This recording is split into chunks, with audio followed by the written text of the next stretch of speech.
região sudeste, o que não é pouca coisa no Brasil, acontecer alguma coisa fora da região sudeste.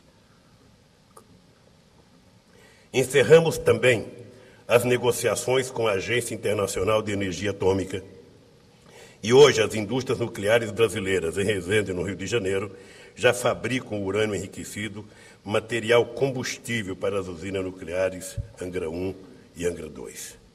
Desde o início do nosso governo, temos aumentado os investimentos do Programa Nacional de Atividades Espaciais.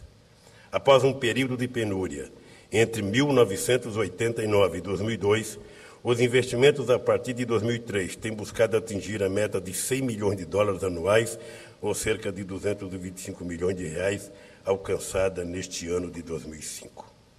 Outra prioridade do nosso governo tem sido a Amazônia, pois hoje cerca de 1.700 doutores trabalham na região. Ações conjuntas estão sendo realizadas pelos Ministérios do Meio Ambiente, da Ciência e Tecnologia e da Integração Nacional. Com a recente aprovação da Medida Provisória 255, que incorporou a chamada Medida Provisória do Bem, novos instrumentos de financiamento estarão disponíveis como incentivos fiscais e subvenção direta às atividades de pesquisa e desenvolvimento de empresas inovadoras. Meus amigos e minhas amigas, outra das prioridades do nosso governo tem sido a tecnologia para a inclusão social. Faço questão de mencionar aqui 2 exemplos que me dão muito orgulho.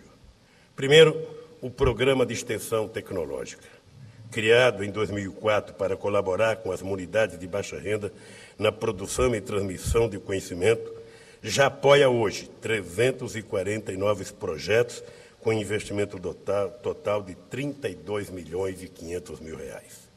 Os projetos mais importantes envolvem tecnologia para a agricultura familiar, cooperativa de processamento de recicláveis, produção de alimentos para famílias pobres e pequenos criatórios. O segundo exemplo é a primeira Olimpíada Brasileira das Escolas Públicas que estão sendo concluída. Essa iniciativa, amplamente vitoriosa, contou com a inscrição de mais de 11,5 milhões de crianças e com a participação de 10,5 milhões crianças que fizeram os testes, representando todos os estados da federação.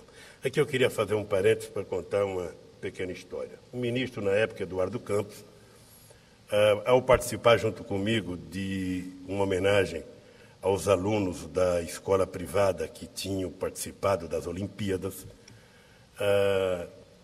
eu sugeri que nós, então, tentássemos fazer uma Olimpíada na escola pública.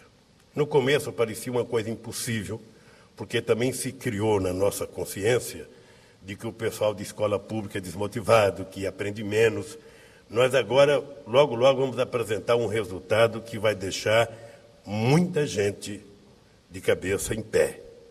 Ou seja, depois da criação do ProUni, o que nós temos ouvido, de muitas reitores de universidades, é que os alunos do ProUni que conseguiram chegar à universidade têm tido um aproveitamento melhor do que outros que pareciam ser melhores antes dos mais pobres terem oportunidade.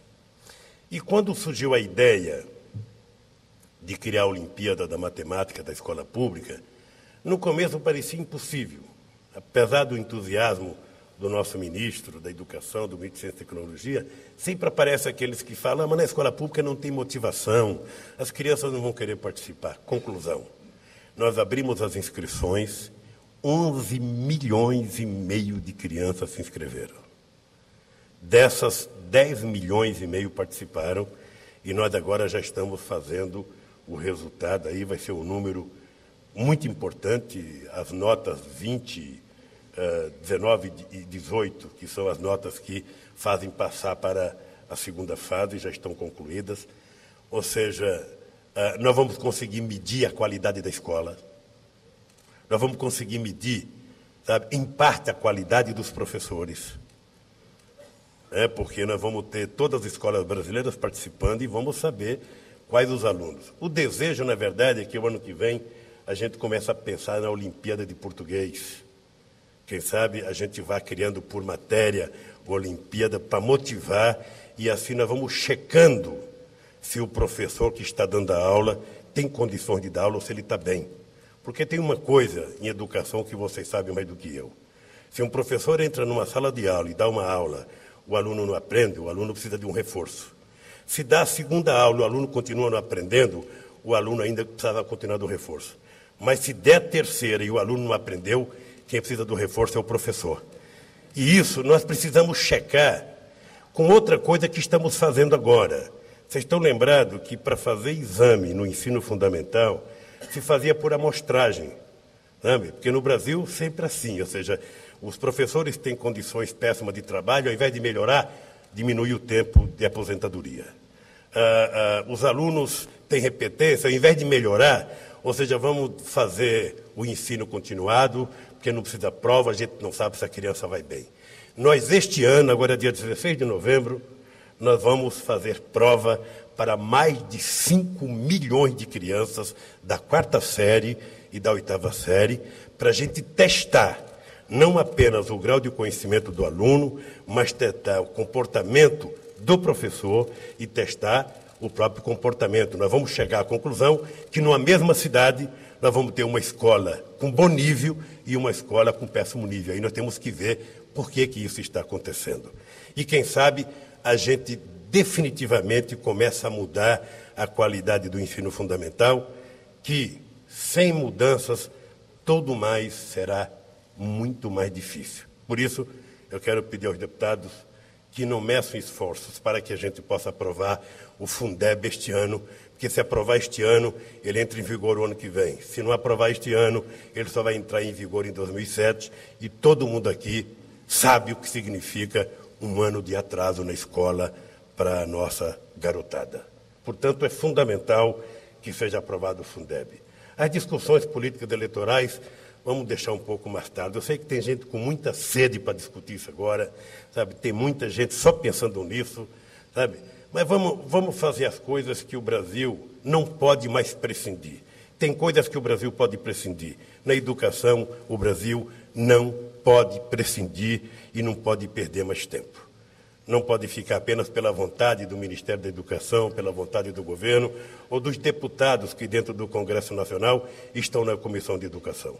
É preciso passar essa vontade, esse desejo para os 513 deputados para ver se nós votamos este ano, porque os deputados sabem que no final do ano fica mais difícil juntar gente, depois chega o começo do ano, fica mais difícil juntar gente, depois chega próximo do processo eleitoral, aí fica quase que impossível juntar gente.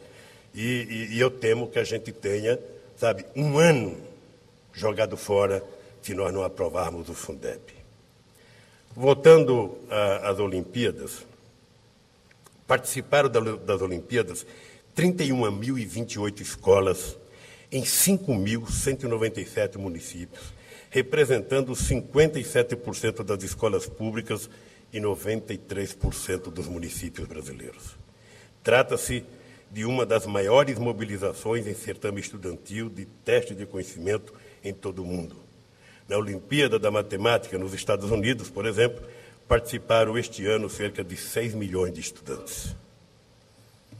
Minhas amigas e meus amigos, tenho afirmado que, ao contrário de tempos passados, quando o poder de um país decorria quase que exclusivamente do seu poderio militar, de suas riquezas naturais ou de sua extensão territorial, hoje os mais poderosos são, sobretudo, aqueles que detêm conhecimento científico e tecnológico. São precisamente esses países os mais capazes de decidir sobre o seu próprio destino, de soberanamente defender seus interesses nas mesas de negociação internacionais e de melhor buscar justiça social. É o que estamos empenhados em fazer pelo Brasil. Por isso, eu quero desejar a todos vocês que tenham a mais extraordinária e a mais vigorosa Conferência Nacional de Ciência, Tecnologia e Inovação. E que saia dessa conferência, como resultado, propostas. Que saia coisas que vocês possam cobrar através do ministro da Ciência e Tecnologia, sabe, coisas para o governo brasileiro fazer. Vocês sabem, eu quero retratar aqui com muita fidelidade, que se não houver pressão